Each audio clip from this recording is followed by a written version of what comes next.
জীবনে আরেকটা জিনিস বলেন, আমাদের এই জীবনে অনেক কাজ করি আমরা। কারোর লক্ষ্য উদ্দেশ্য এমপি হওয়া, কারোর লক্ষ্য উদ্দেশ্য বড় ডাক্তার হওয়া, বড় লোক হওয়া, অনেক উদ্দেশ্য আছে। আমরা অনেক কিছু করি, কিন্তু আবার সবকিছু রেখেই চলে যেতে হয়, ঠিক না? আর একটা জিনিস বোঝেন, দুনিয়াতে কেউ আপন হয় না।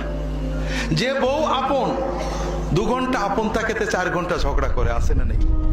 যে ছেলে আপন, সে 2 ঘন্টা কথা শুনে তো 4 ঘন্টা কথা শুনে না, ঠিক না বেঠিক? যে ভাই আপন, সে ভাই 2 ঘন্টা আপন আর 2 ঘন্টা পর। যে বাবা আপন, যে সবচেয়ে আপন মা আপন, সেও দেখা যাচ্ছে আরেক ভাইয়ের কথা শুনে পর হয়ে যায়, হয় না? হয় না হাজেরিন, দুনিয়াতে কেউ 16 আনা আপন হয় না। আমাদের এই জীবনটা পরকে আপন করার, মানুষকে খুশি করার জন্য একটা সংগ্রাম। ছোটবেলায় বাবা মাকে খুশি করার চেষ্টা করেছি, পারিনি, কত মারছে, ঠিক না বেঠিক? বড় হয়ে বান্ধবীদের বন্ধুদের খুশি করার চেষ্টা করছি, থাকেনি, ঠিক না বেঠিক? বিয়ে করে বউকে স্বামীকে খুশি করার চেষ্টা করেছি, 16 আনা কখনোই হয়নি, ঠিক না বেঠিক? কর্মক্ষেত্রে, জীবনে, সব জায়গায় আমরা 12 আনা ব্যর্থ, যদি 4 আনা সফল হইও, ঠিক না বেঠিক? একজনই আছেন যাকে আপন করলে তিনি কখনো পর হন না, তিনি কে?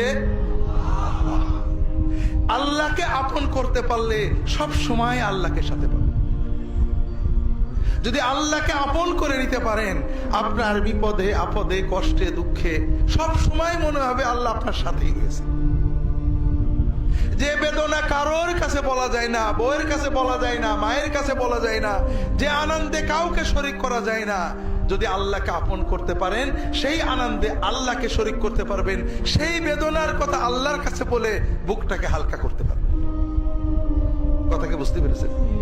কাজেই ভাইয়েরা, আসেন না সবাই নিয়ত করি যে এত সহজ কাজ আমরা নিয়ত করলাম, আল্লাহ আমার বাকি জীবন যতটুকু আছে, 1 দিন হোক আর 100 বছর হোক, আমি তোমার ওলি হওয়ার চেষ্টা করব। আল্লাহ তাআলা সকলের নিয়ত কবুল করে নিন, আমিন।